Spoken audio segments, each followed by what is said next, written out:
Hey, my name's Louise and I'm a visual artist and I'm happy to be mixing it up with you today. So I've got a bowl full of questions. Thanks, Mark. Let's see what's in here. Okay, what do you most need to learn? Okay, so I think most of my artworks require me learning something new. I rarely repeat the same thing again, so quite often I'll be developing a new process or learning a new piece of software. My artwork involves new media quite often, so I'm working with computers and televisions. At the moment, I'm developing some new processes where I'm hand making liquid crystal pixels to build my own screens. Essentially, everything is completely new. So at the moment, I'm learning a lot of new machinery, such as kind of UV lamps for fastening glass together, spin coaters, chemicals, molecules. So yeah, kind of endless things to learn, really. Okay, let's have a look.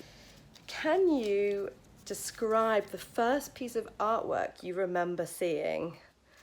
I mean, that's quite a difficult question. I think, not so easy to answer, but I think one of the pieces of artwork that's kind of really stood out to me before I decided to become an artist, so I was quite old by that point, was the retrospective of Sigmar Polke at the Tate Modern.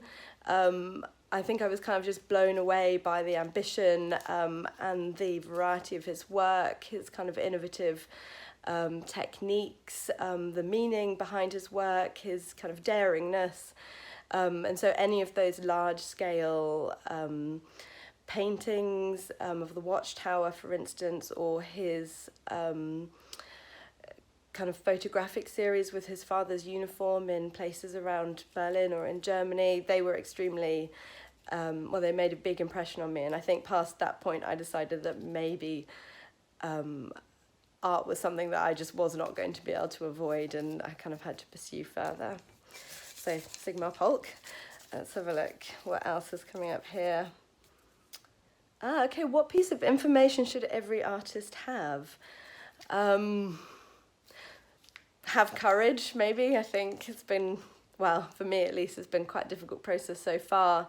You have to come to terms with, not always being successful. But yeah, having courage and the passion to continue even in the face of challenges would probably be the best piece of advice I try to give myself, at least. So, okay, I might just, let's have a look. Do one more, maybe. Okay, so which three galleries are creating the best projects?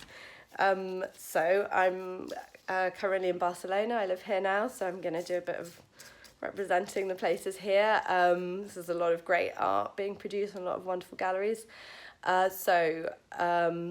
First would be La Capella. I think it's a public gallery that does very ambitious projects. They represent or show a lot of artwork being produced in Catalonia, and it's a really wonderful space. It's an old chapel with very high vaulted ceilings and kind of good conditions to create a whole variety of projects, from paintings through to kind of light installations. So that's definitely worth checking out if you come to Barcelona.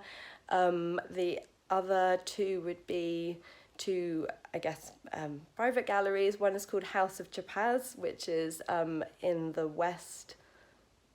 Yeah, is that in the west of Barcelona.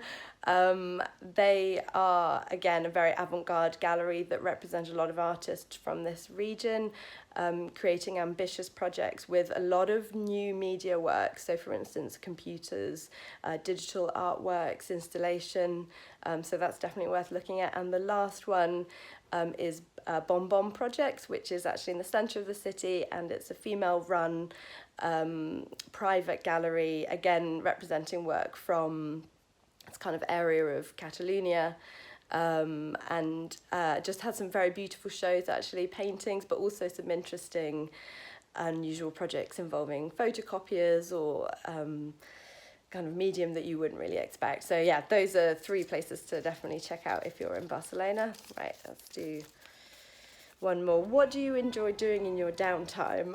Well, don't really have that much downtime at the moment because I'm trying to work towards a show, but being in Barcelona, obviously there's lots of wonderful things and new things to go and explore. So to be honest, I spend most of my time getting out there in the city, trying to make friends, trying to meet new people, spending time with my family, type of thing.